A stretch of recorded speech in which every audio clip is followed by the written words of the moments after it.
আসসালামু আলাইকুম, আশা করি সবাই ভালো আছেন। আজকে আমরা চলে আসছি চকে।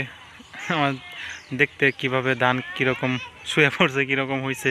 আমাদের জমি অবশ্য কাটা হয়ে গেছে, তারপরেও আমাদের পাশে অনেক ক্ষেত মানে ওইভাবে রয়ে গেছে, কাটা শেষ হয়নি এখনও। তো সেটাই দেখার জন্য চলে আসছি। ওইখানে আসছে আমার ওয়াইফ, আমার ভাগ্নি, ওইটা আমার ভাস্তি।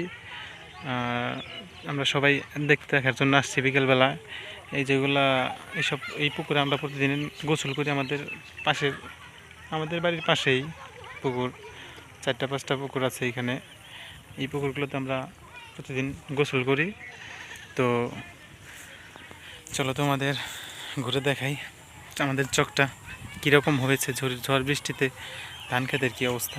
একটা পুকুর, এখানে 2টা পুকুর আছে, এখানে একটা আছে, 4টা, আর সামনে আরেকটা পুকুর আছে, তোমাদের দেখাবো। তো চলো তোমরা।